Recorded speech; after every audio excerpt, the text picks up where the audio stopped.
ফয়সালের স্ত্রী মা সহ ১৪ স্বজনের ব্যাংক হিসাবে ৫০ কোটি টাকা। দর্শক, খবরের শিরোনাম দেখেই নিশ্চয়ই বুঝতে পারছেন কি পরিমাণ দুর্নীতির মহোৎসব। এবং এই রিপোর্ট তো নিঃসন্দেহে প্রথম আলোর মতন পত্রিকা যখন করেছে তখন তারা যথেষ্ট তথ্যপত্র নিয়ে এটি করেছে।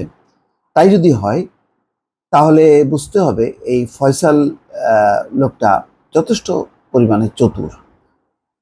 কেননা সে স্ত্রী মা সহ ১৪ স্বজনের নামে রেখেছে ভাগ করে, যাতে একজনের হিসেবে বেশি টাকা না থাকে।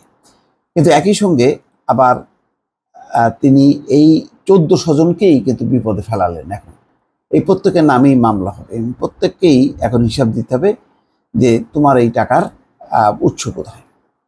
তাহলে দেখেন, এক ফয়সাল নিজে তো ডুবলো মামলার মধ্যে, একই সঙ্গে ১৪ স্বজনকে, স্ত্রী মাকে নিয়ে ১৪ স্বজন সহ ঢুকে গেল।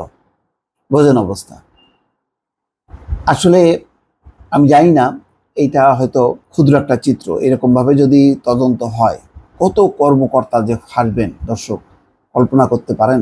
গত ১৪-১৫ বছর ধরে তো দুর্নীতির মহোৎসব চলেছে এবং যেহেতু তাদের বিরুদ্ধে ধারাবাহিকভাবে কোনো অভিযান চলেনি, ফলে তারা মনে করেছে যে এটাই চলবে, এইভাবেই যাবে দিন। যে আতঙ্ক ছিল 1/11-এর সময়, সেই আতঙ্কটা কেটে গিয়েছিল আওয়ামী লীগের শাসন আমলে।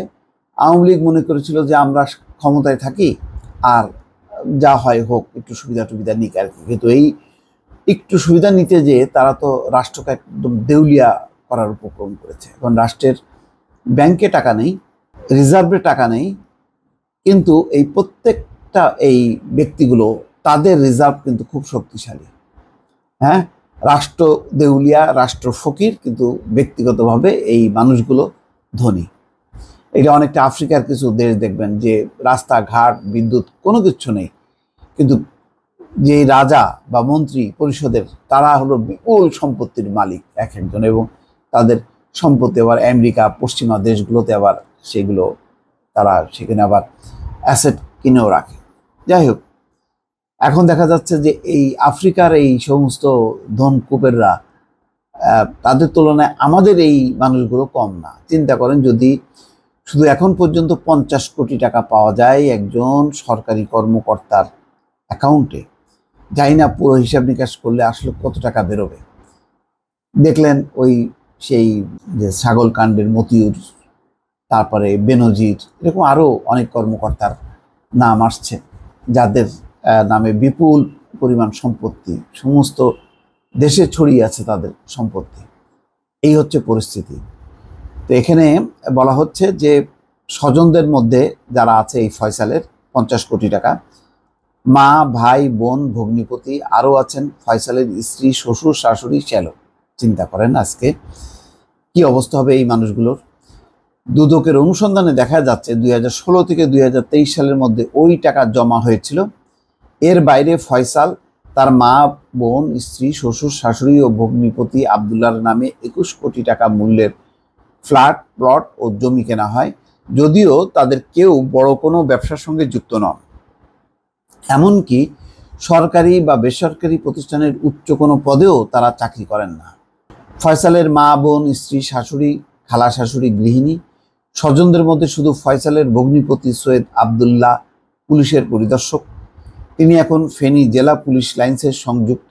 এর আগে তিনি পিরোজপুর মঠবাড়িয়া থানার ওসি ছিলেন, আর ফয়সালের ভাই পেশায় আইনজীবী। দুদকের একজন কর্মকর্তা বলছেন যে জাতীয় রাজস্ব বোর্ডের কর্মকর্তা কাজী আবু মাহমুদ ফয়সালের বিপুল সম্পদ থাকার বিষয়টি বেরিয়ে আসে মূলত তার ভগ্নিপতি আবদুল্লাহর সম্পদের খোঁজ করতে গিয়ে। আবদুল্লাহ যখন পিরোজপুরের মঠবাড়িয়ায় থানার ওসির দায়িত্বে ছিলেন তখন তার অস্বাভাবিক সম্পদ অর্জনের বিষয়ে তথ্য পাওয়া যায়। এরপর দুদকের পিরোজপুরের সমন্বিত জেলা কার্যালয়ের নেতৃত্বে অনুসন্ধান কমিটি গঠন করা হয়। আবদুল্লাহ ২০১৯ সালের ২৯শে মার্চ থেকে ২০২০ সালের ২৪শে মার্চ পর্যন্ত মঠবাড়িয়া থানার ওসির দায়িত্বে ছিলেন।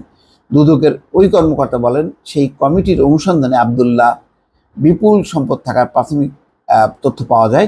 এরপর গত বছরের মে মাসে আবদুল্লাহর স্ত্রী ফারহানা আক্তারের নামে ঢাকায় ২টি ফ্ল্যাট ও একটি কমার্শিয়াল স্পেস, শাশুড়ি করিমা খাতুনের নামে গুলশানে একটি ফ্ল্যাট থাকার বিষয়ে নিশ্চিত হয় দুদক।